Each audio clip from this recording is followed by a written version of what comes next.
Salut, l'amour! Beijo, meus amores, beijos, meus alunos lindos. Vamos entrar agora no assunto denominado ação penal. Mas antes de mais nada, o que a gente tem que fazer? Se inscrever, compartilhar e ativar o sininho.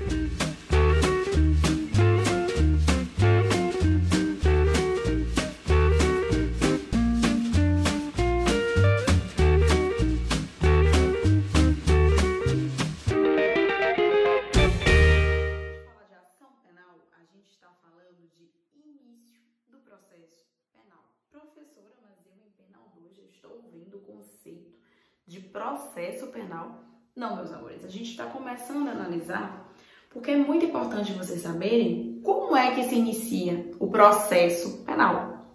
Nós temos duas análises que a gente tem que fazer macro, né? Temos a ação privada e temos a ação pública.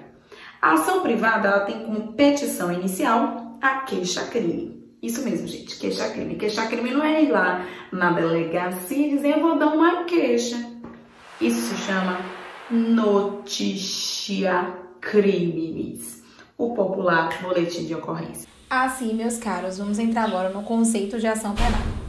O monopólio de distribuição de justiça e o direito de punir pertencem exclusivamente ao Estado, sendo vedadas como regra a autodefesa e a autocomposição. Há exceções, como a legítima defesa, a forma de autodefesa autorizada pelo Estado, que não pode estar em todos os lugares ao mesmo tempo, bem como a transação prevista pela Lei 9.095, né, que é a relação aos juizados especiais criminais, forma de autocomposição nas infrações de menor potencial ofensivo. A ação penal é um momento do direito subjetivo ameaçado ou violado. Logo, a natureza jurídica da ação penal é a mesma da ação civil, separando-se apenas em razão da matéria. O direito de ação é um direito individual expressamente assegurado na Constituição. Ou seja, no artigo 5º, inciso 35. A lei não excluirá da apreciação do Poder Judiciário lesão ou ameaça de direito. O direito de punir, por seu turno, é um direito de coação indireta, pois ninguém pode ser condenado sem uma sentença judicial. Não se deve confundir o direito de ação com o direito punitivo material do Estado, pois a pretensão de punir decorre do crime e o direito de ação precede a este, não deixando de haver, entretanto, conexão entre ambas. Logo, nós temos dois tipos na classificação geral de ação penal. Temos ações públicas e ações privadas. Em relação a ações públicas, de forma en passant, porque vamos aprofundar mais os slides à frente, são as ações que o senhor da ação é o Ministério Público, ou seja, inicia-se através da denúncia, que é a petição inicial. E as ações privadas são ações normalmente de crimes de menor potencial ofensivo e a petição inicial é a queixa-crime. Em relação às regras da ação penal, se encontra no artigo 100, que fala o seguinte: a ação penal é pública, salvo quando a lei expressamente a declara privativa do ofendido. O parágrafo 1º. A ação pública é promovida pelo Ministério Público dependendo, quando a lei o exige, de representação do ofendido ou de requisição do Ministro da Justiça. No parágrafo 2º, a ação de iniciativa privada é promovida mediante queixa do ofendido ou de quem tem a qualidade para representá-lo. Estabeleceu-se no Código Penal, em lugar de fazer no Código de Processo Penal, quando a ação penal é pública, ou seja, incondicionada ou condicionada, e privada. Para tanto, deve-se consultar na parte especial, em cada tipo penal, o que foi previsto pela lei. Se nada vier destacado, se não tiver nada falando no tipo penal, portanto, na omissão, a ação é pública e incondicionada. Caso contrário, está evidenciado no próprio artigo que pode ser condicionado à representação do ofendido. Aqui no slide nós temos o seguinte: condicionada e incondicionada, que é a regra, né? O artigo 24 diz o seguinte: nos crimes de ação pública, esta será promovida por denúncia do Ministério Público, mas dependerá, quando a lei o exigir, de requisição do ofendido, da justiça ou da representação do ofendido, ou quem tiver qualidade para representá-lo. No caso de morte do ofendido, ou quando declarado ausente por decisão judicial, o direito de representação passará ao cônjuge, ascendente, descendente ou irmão. Se você perceber, cônjuge, ascendente, descendente e irmão, ela forma a palavra chamada CAD, as iniciais. E a gente vai utilizar essa palavra a partir de então. Parágrafo 2º. Seja qual for o crime, quando praticado em detrimento do patrimônio ou interesse da União, Estado e município, a ação penal sempre será pública. Aqui eu trouxe à baila a exemplificação para vocês entenderem como é que você vai encontrar no Código Penal a disposição da ação incondicionada ou condicionada.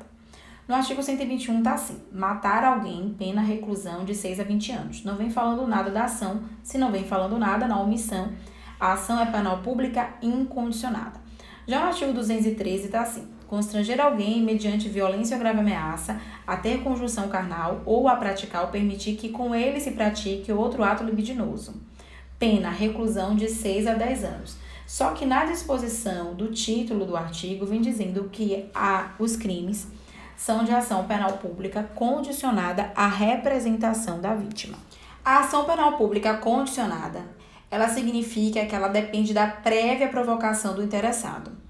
Ou seja, o ministro da Justiça, nos casos dos crimes contra a honra do presidente da República ou do chefe do governo estrangeiro e para persecução de crimes praticados no estrangeiro contra brasileiro, a requisição é condicional para a ação penal e também condição de procedibilidade do processo. Então, o ministro da Justiça, ele deve iniciar esse processo. Já em relação à ação penal pública condicionada à representação do ofendido, nesse caso, eles são taxativos previstos em lei. O interesse de proteger o bem jurídico atingido é primordialmente do Estado, mas é preciso também que o particular tenha o interesse de punição do autor do crime. Logo, a pretensão punitiva do Estado somente pode ser deduzida em juízo quando há representação, nos casos de ação pública condicionada, ou seja, manifestação do juízo de iniciar o processo.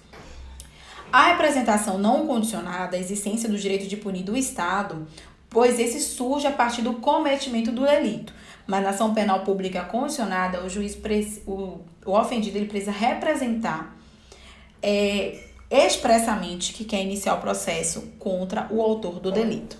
Em relação aos princípios da ação penal pública, nós temos o princípio da oficialidade, obrigatoriedade, indivisibilidade e indisponibilidade. Em relação à obrigatoriedade, está estipulado que é indispensável a propositura da ação penal quando há provas suficientes, há tanto inexistindo obstáculos para a atuação do órgão acusatório. Nesse caso, estamos seguindo o quê? O sistema italiano. Quando você fala de obrigatoriedade, ao mesmo tempo você está falando de indisponibilidade. Então, é indispensável a propositura da ação. Em relação à indivisibilidade, porque o rito ele é indivisível. Você está falando de ação penal pública, ele segue ritos e divisões. Ou seja, para exemplificar, a autoridade policial deve agir quando sabe de um crime.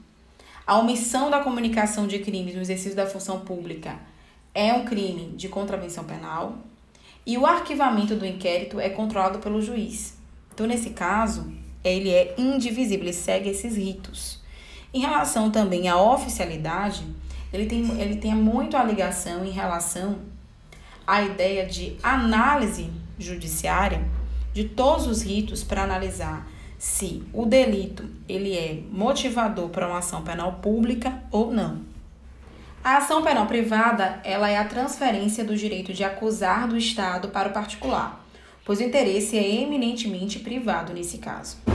Note que não é transferido o direito de punir, mas tão somente o direito de agir, ou seja, de iniciar o processo. No caso da morte do ofendido ou de ter sido declarado ausente por decisão judicial, o direito de oferecer queixa ou de prosseguir a ação passa ao cônjuge, ascendente, descendente ou irmão, que é o termo CAD que eu falei que nós vamos iniciar a partir de então a utilizar essa nomenclatura. A ação penal privada ela é regida pelo princípio da oportunidade, tratando-se de um típico caso de substituição processual, ou seja, do Estado passa a ser substituído pelo particular. Apesar de questionável a terminologia utilizada, ação privada, sob o ponto de vista da legitimidade para agir, ela é corretíssima. Tanto assim que o Código Penal menciona a ação de iniciativa privada. Chama-se privada porque o interesse em jogo é mais do particular do que público. E o escândalo gerado pelo processo pode ser mais prejudicial ao ofendido, ao particular, do que se nada for feito contra o delinquente. Em relação aos princípios da ação penal, nós temos o princípio da oportunidade, da indisponibilidade e da indivisibilidade. Quando falamos de processo penal, nós temos que colocar na nossa cabeça, seja nas ações penais, seja nas ações penais privadas ou públicas, que os processos eles têm um rito indivisível. Não existe uma fase, é diferente da outra. Ah, professora, mas quando o processo tem primeiro e segundo grau, não tem nada a ver, é um processo único, só que o réu tem o direito de recorrer. Quer dizer, as partes têm o direito de recorrer. Em relação à ação penal privada, ela é regida pelo princípio da oportunidade, tratando de um típico de caso de substituição processual, como já falamos. Como é substituição processual, professora? O particular substitui o Estado.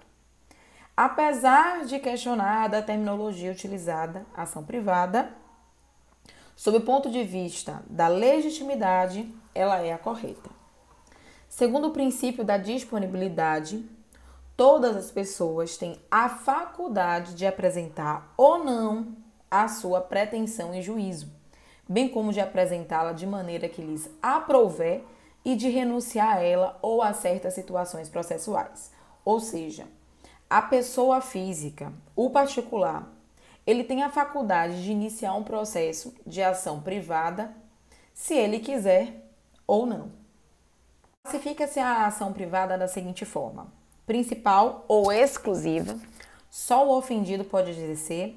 Inclui-se nesse contexto o nome personalíssima, que somente o ofendido pessoalmente pode propor, conduzindo-a até o final. Ou seja, não há sucessão no polo ativo por outra pessoa. Caso o sujeito, caso o ofendido morra, a parte, caso ele morra antes do término da demanda, extingue-se a punibilidade. Ou seja, não existe a substituição processual por um representante, nenhum membro do CAD, por exemplo, nem o cônjuge, nem o ascendente, nem o descendente, nem o irmão, não pode ficar no lugar do polo ativo. Quando fala polo ativo aqui no processo, porque ele que iniciou o processo, ele que foi a vítima. Então, ele não tem ninguém que possa ficar no polo ativo da pessoa que faleceu. Aí temos a ação subsidiária da pública. Ela é intentada pelo ofendido diante da inércia do Ministério Público, que é o artigo 29 do Código de Processo Penal. Ou seja, o Ministério Público ele deixou de exercer a sua função do senhor da ação penal pública, ele deixou escoar o prazo sem oferecimento da denúncia e assim o advogado, o patrono, ele entra no lugar e faz a queixa-crime subsidiária da pública. Assim, ocorre quando o particular ingressa no processo como assistente de acusação, assistente do Ministério Público. E tem a ação penal propriamente dita, que ela pode ser sim substituída caso o autor da ação, a vítima, o ofendido venha a falecer, ela pode ser substituída pelo CAD, ou seja, pode ser substituída pelo cônjuge, ascendente, descendente e irmão. Só contando para aguentar os meus alunos. Tem que contar até 10 sempre. Assim, em relação às espécies da ação penal, nós temos aqui, eu resolvi começar pela personalíssima, colocando aqui um exemplo. Por exemplo, o artigo 236 afirma o seguinte: contrair casamento induzindo em erro essencial o outro contraente ou ocultando-lhe impedimento que não seja casamento anterior, pena detenção de 6 meses a 2 anos. O parágrafo único afirma o seguinte: a ação penal depende de queixa do contraente enganado e não pode ser intentada senão depois de transitar em julgado a sentença que, por motivo de erro ou impedimento, anule o casamento. Nesse caso, a ação penal privada personalíssima é aquela que só pode, meus caros, ser promovida única e exclusivamente pelo ofendido. Caso ele venha a falecer, a ação irá ser finalizada e não existirá a possibilidade do CAD o substituir, ou seja, nem o cônjuge, nem o ascendente, nem o descendente, nem o irmão poderá substituir a parte que veio a óbito. Na relação à ação privada subsidiária da pública, trata-se de autorização constitucional fornecida pelo artigo 5º, inciso 59, possibilitando que a vítima ou seu representante legal ingresse diretamente com a ação penal por meio de oferecimento da queixa, quando o Ministério Público, nos casos de ações públicas, deixe de fazê-lo num prazo legal de 5 dias para presos e 15 dias para solto. O critério, gente, de sucessão previsto no artigo 31 do Código de Processo Penal não se aplica no caso de ação penal privada personalíssima, que somente pode ser ajuizada e mantida até a sentença pela parte ofendida, que é o exemplo que a gente trabalhou do artigo 236, parágrafo único do Código Penal. Então, recapitulando, vamos analisar agora a recapitulação de todo o assunto trabalhado. Passando agora. Queixa-crime é a petição inicial, ok? Das ações privadas, que normalmente acontece em crimes de menor potencial ofensivo e que a pessoa que começa, que dá entrada, é o advogado. Quando a gente fala de ação penal pública, nós estamos falando onde a petição inicial é a denúncia, isso mesmo, denúncia. Aí eu vou lá fazer uma denúncia. Existe isso, a palavra denúncia para fazer uma denúncia? Sim, é verdade, existe esse sinônimo. Mas a petição inicial das ações penais públicas também são denominadas denúncia. O senhor da ação penal pública é quem? O Ministério Público. Então é ele que inicia. Professora, quer dizer que então o advogado não participa da ação penal pública? Não, meus amores, ele participa da ação penal pública, mas como assistente de acusação.